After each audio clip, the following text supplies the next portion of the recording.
Hello दोस्तों, मैं जी स्वागत करता हूं आपके अपने चैनल जीत फॉर यू पर। यहाँ पर अपन देखने वाले एडगेट वर्कबुक की क्लास 8 की साइंस, ठीक है ना। अध्याय 4 देखेंगे अपन, जिसका नाम है दहन एवं ज्वाला। अपन ने अध्याय 3 तक कंप्लीट कर लिया है, उसकी लिंक आपको डिस्क्रिप्शन में मिल जाएगी, तो वहाँ से जाकर आप देख सकते हैं, ठीक है ना। और अब इसकी PDF फाइल के लिए मेरे टेलीग्राम चैनल भी ज्वाइन कर सकते हैं, जिसका नाम है जीत फॉर यू।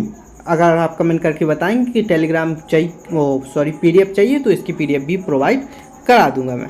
अब देखिए यहाँ पर कुछ लिखा हुआ, निम्नलिखित सामग्री में कौन सी सामग्री जल्दी जलती है और कौन सी थोड़ी देर बाद जलती है। सीधी सीधी बात है, जो हल्की होगी जैसे कि पत्ती, इसमें अपन लिख देंगे जल्दी जलती है, ठीक है ना। रबड़ का टुकड़ा थोड़ी देर बाद, लकड़ी उससे देर बाद जलेगी, और कांच सबसे बाद में जलेगा।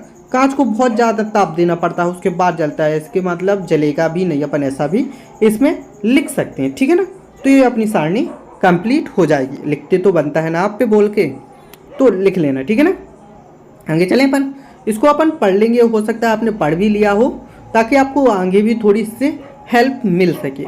आगे चलें अपन, जैसे कि अपना अगला है रिक्त स्थानों की पूर्ति कीजिए, ठीक है ना। दहन के लिए O2 आवश्यक है। O2 मतलब ऑक्सीजन आवश्यक है, ठीक है ना। ईंधन के ऊष्मीमान को अपन क्या कहते हैं? किलोजूल प्रति किलोग्राम।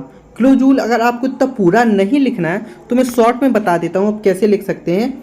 जैसे किलोजूल यानी कि KJ, ऐसी डंडी खींचेंगे, प्रति किलोग्राम यानी कि KG, ऐसा अपन लिख सकते हैं, तो और भी अच्छा रहेगा। इतना बड़ा अपन को नहीं लिखना पड़ेगा, ये आसान भी है याद करने में। KJ और KG, किलो जूल किलोग्राम, ठीक है ना। आगे चले, वह न्यूनतम ताप जिस पर कोई पदार्थ जलने लगता है उसका ज्वलन ताप कहलाता है। सबसे अच्छा अग्निशामक CO2 है। कौन सा है सबसे अच्छा अग्निशामक? यानी कि अग्नि बुझाने वाला यंत्र। CO2 से अग्नि बुझाई जाती है। जैसे ईंधनों के अपूर्ण दहन से क्या बनता है? CO, जिसको अपन कहते हैं कार्बन मोनोऑक्साइड, ठीक है ना। आगे विकल्प दिए गए हैं अपन को। देखिए, वो जो 4 समान परखनली में पानी की समान मात्रा को गर्म करता है, वह अपनी परखनली को ज्वाला के विभिन्न क्षेत्रों में रखता है। परखनली ए बाह्य क्षेत्र, मध्य क्षेत्र, आंतरिक क्षेत्र, मध्य एवं आंतरिक क्षेत्र। तो अपन को बताना किस परखनली में पानी सबसे पहले उबलेगा। किस परखनली में पानी सबसे पहले उबलेगा? पानी किस उबलेगा? परखनली आ में, बाह्य क्षेत्र में, ठीक है ना। परखनली आ, बाह्य क्षेत्र में सबसे पहले उबलेगा पानी। आगे, निम्न में से किसका ज्वलन ताप अधिक होगा? सूखी घास का, ये सबसे जल्दी जल जाएगी। वायु के किस गैस की अधिक मात्रा विश्व उष्ण यानी कि ग्लोबल वार्मिंग का कारण बनती है? कार्बन डाइऑक्साइड, जिसको अपन CO2 बोलते हैं। निम्न विद्युत उपकरण तथा पेट्रोल जैसी ज्वलनशील पदार्थ में लगी आग को नियंत्रित किया जा सकता है। अभी मैंने बताया था किसके द्वारा नियंत्रित किया जा सकता है? CO2 के द्वारा, यानी कि कार्बन डाइऑक्साइड के द्वारा। कौन सा पदार्थ कमरे के ताप पर वायु में जल उठता है? फास्फोरस, ठीक है ना। अब यहाँ से अपने लघुत्तरीय प्रश्न स्टार्ट होते हैं। अपना प्रश्न क्या कहता है? देखिए, दहन क्या है, अपन को पहले बताना है कि दहन क्या है। नीचे दिए गए पदार्थों में से बाह्य एवं दाह एवं अदाह पदार्थों की पहचान कर लिखिए। जो अपने पदार्थ दिए गए, इनमें से दाह यानी कि जलने वाले, अदाह यानी कि न जलने वाले पदार्थों को अपन को छांट कर लिखना है। तो यहाँ पर उत्तर लिखे, रासायनिक प्रक्रम जिसमें पदार्थ ऑक्सीजन की से अभिक्रिया कर ऊष्मा देता है, दहन कहलाता है। दाह पदार्थ लकड़ी, कागज, गिट्टी, मिट्टी का तेल, काष्ठ, कोयला, ठीक है ना। अब अदाह पदार्थ लोहे की कीलें, पत्थर का टुकड़ा एंड कांच। तो यहाँ पर कांच अदाह पदार्थ में आ गया, ठीक है ना। इसलिए मैंने बताया था कि अपन कांच को लिख सकते हैं कि जलता भी नहीं है। आगे, दहन के लिए आवश्यक परिस्थितियाँ कौन कौन सी हैं? तो दहन के लिए सबसे आवश्यक परिस्थिति होनी चाहिए O2 यानी कि ऑक्सीजन होनी चाहिए। दहन के लिए वायु, ज्वलन ताप और दहनशील वस्तु होना आवश्यक है। दहनशील वस्तु नहीं होगी तो दहन कैसे होगा? ये भी सही बात है, ठीक है ना। ज्वलन ताप किसे कहते हैं? गीले कागज तथा सूखे कागज में से किसे जलना आसान होगा? तो देखिए, वह न्यूनतम ताप जिस पर कोई वस्तु या जलने लगता है उसका ज्वलन ताप कहलाता है। अपन ने पहले भी देखा था। सूखे कागज को जलाना आसान होगा क्योंकि वह जल्दी आग पकड़ लेगा गीले कागज की अपेक्षा, ठीक है ना। आगे, ऊष्मीयमान किसे कहते हैं? ईंधन की ऊष्मीयमान को किस मात्रक द्वारा प्रदर्शित किया जाता है? जैसे किसी ईंधन के 1 किलोग्राम के पूर्ण दहन के प्राप्त ऊर्जा की ऊष्मा उसका ऊष्मीयमान कहलाती है।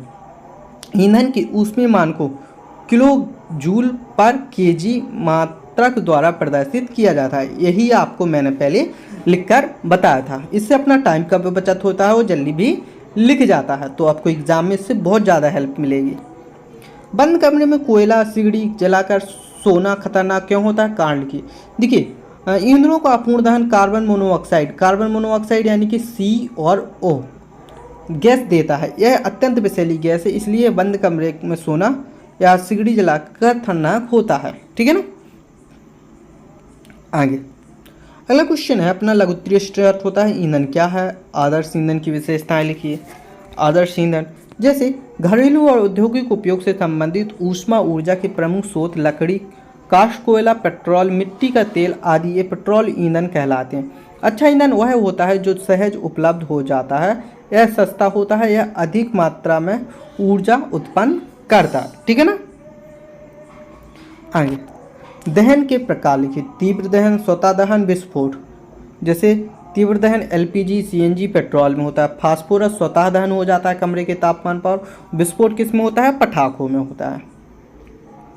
आगे अगला प्रश्न है, विद्युत उपकरण एवं पेट्रोल जैसे ज्वलनशील पदार्थों में लगी आग में कार्बन डाइऑक्साइड सबसे अच्छा अग्निशामक है, स्पष्ट कीजिए। देखिए, विद्युत उपकरण जैसे पेट्रोल और जैसे ज्वलनशील पदार्थों में लगी आग के लिए CO2 सबसे अच्छा अग्निशामक है। ऑक्सीजन से भरी होने के कारण CO2 आग को एक कंबल की तरह लपेट लेती है। इससे ईंधन को O2 यानी कि ऑक्सीजन के बीच संपर्क टूट जाता है, आग स्वतः ही नियंत्रित हो जाती है। ठीक है ना।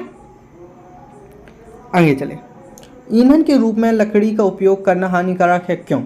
तो इससे बहुत सारे नुकसान, जैसे ईंधन के रूप में लकड़ी का उपयोग करने से बड़ी मात्रा में धुआं उत्पन्न होता है जो मनुष्यों के लिए हानिकारक है और श्वसन कष्ट उत्पन्न करता है। साथ ही वृक्षों की प्राप्त होने वाली उपयोगी वस्तुएं हमें नहीं मिल पाती हैं। इसके अतिरिक्त वृक्षों की कटाई से वनोन्मूलन का कारण भी बनती है, इसलिए हमें लकड़ी का प्रयोग कम करना चाहिए। ठीक है ना। आगे चलिए, मोटर वाहनों में ईंधन के रूप में डीजल एवं पेट्रोल की अपेक्षा CNG अच्छा ईंधन माना जाता है। मोटर वाहनों में ईंधन के रूप में डीजल एवं पेट्रोल की अपेक्षा CNG अच्छा ईंधन माना जाता है, क्योंकि CNG सल्फर और नाइट्रोजन के ऑक्साइडों का उत्पादन अल्प मात्रा में करता है। CNG एक अधिक स्वच्छ ईंधन है क्योंकि यह मतलब धुआं निकालता नहीं। अब देखिए, अगला प्रश्न दिया गया अपन को, दहन के लिए वायु आवश्यक होती है, प्रदर्शित करने के लिए क्रियाकलाप क्रिया। तो यहाँ पर मैंने एक चित्र अपने हिसाब से बनाए हुए हैं, आप चाहे तो इस जगह पे दूसरे चित्र बना सकते हैं। जैसे एक मोमबत्ती मैंने खुले में बनाई हुई है, एक मोमबत्ती को मैंने कांच के गिलास से ढक दिया है, जिससे दिखाई दे रही है, यानी कि कांची का है। तो क्रियाकलाप कैसा है? क्रियाकलाप देखिए, जैसे क्रियाकलाप है, सबसे पहले हमने जलती हुई 2 मोमबत्ती टेबल पर रखी, इसके बाद उनका अवलोकन किया। ठीक है ना। उनका अवलोकन किया तो वो दोनों जलती रहीं। ठीक है ना। कुछ समय बाद मोमबत्ती को एक कांच के गिलास से ढक दिया, अवलोकन किया तो पाया कि कांच के गिलास से ढकी मोमबत्ती बुझने लगी क्योंकि उसे हवा नहीं मिली। इससे यह सिद्ध होता है कि दहन के लिए वायु आवश्यक है। ठीक है ना। आगे चलें, निम्न पर टिप्पणी कीजिए। विश्व उष्ण यानी कि ग्लोबल वार्मिंग, पृथ्वी के वातावरण के तापमान में वृद्धि विश्व उष्णन कहलाती है। वायु में CO2 गैस की अधिक मात्रा संभवतः ग्लोबल वार्मिंग का कारण बनती है। इससे हिमनद और पिघलने लगते हैं। अम्ल वर्षा, सल्फर और नाइट्रोजन के ऑक्साइड वातावरण में मिलकर अम्ल बनाते हैं और वर्षा के साथ पृथ्वी पर गिरते हैं। ऐसी वर्षा को अम्ल वर्षा कहते हैं। ठीक है ना। आगे अपन को यहाँ पर प्रोजेक्ट कार्ड दिया गया है। प्रोजेक्ट कार्ड क्या दिया गया है? प्रश्न है अपना, अपने माता पिता से अभिभावक से भी पूछकर अपन इसको कर सकते हैं। ठीक है ना। कैसे करना है अपन को? यहाँ पर अपन को दिया गया है, बूजू के पिता के द्वारा कुल व्यय पेट्रोल 3.5 लीटर, फरवरी में 14 लीटर, बूजू के पिता के द्वारा डीजल 14 लीटर, 56 लीटर। वर्तमान में पेट्रोल का दाम क्या चल रहा है? 110 रुपये लीटर। सभी जगह 110 रुपये लीटर है तो कोई दिक्कत नहीं। और डीजल का क्या दाम चल रहा है? लगभग 100 रुपये लीटर। ठीक है ना। आगे, डीजल या पेट्रोल के स्थान पर प्रदूषण से बचने के लिए वाहनों में किस ईंधन का उपयोग किया जाता है? LPG और CNG का। सबसे ज़्यादा किसका प्रयोग किया जाता है? CNG का। LPG का सबसे ज़्यादा घरों में प्रयोग किया जाता है। अपने आसपास के 10 घरों के सर्वेक्षण पता लगाइए कि खाना पकाने में किस पर उपयोग किया जाता है। जैसे खाना पकाने वाले ईंधन में लकड़ी का प्रयोग किया जाता है, कहीं कहीं कोयले का प्रयोग किया जाता है, और एलपीजी का प्रयोग अब तो घर घर में हो रहा है। अपने सिलेंडर में एलपीजी ही भरी रहती है, ठीक है ना। प्रदूषण के लिए उत्तरदायी लकड़ी और कोयला। कौन कौन प्रदूषण के लिए उत्तरदायी होती है? लकड़ी और कोयला। हानिकारक ईंधन स्वास्थ्य एवं पर्यावरण पर क्या प्रभाव डालते हैं? अपने विचार लीजिए। ये हानिकारक ईंधन से वायु प्रदूषित होती है, जिससे हमारे स्वास्थ्य एवं पर्यावरण दोनों प्रभावित होते हैं। वायु प्रदूषण से जानलेवा बीमारी जैसे दमा, श्वसन रोग आदि होते हैं। इसी कारण से पर्यावरण में पेड़ पौधों की वृद्धि रुकावट O2 में कमी होती है, ठीक है ना। यहाँ पर अपन ने 31 पेज तक पूरा कंप्लीट कर लिया, यानी कि अध्याय 4 भी अपन ने देख लिया है। इसमें अब क्या करना है, आपको इस वीडियो को अपने दोस्तों के साथ शेयर करना है, वीडियो को लाइक एंड चैनल को सब्सक्राइब करना है। मिलते हैं ऐसी ही अगली वीडियो में, तब तक के लिए धन्यवाद।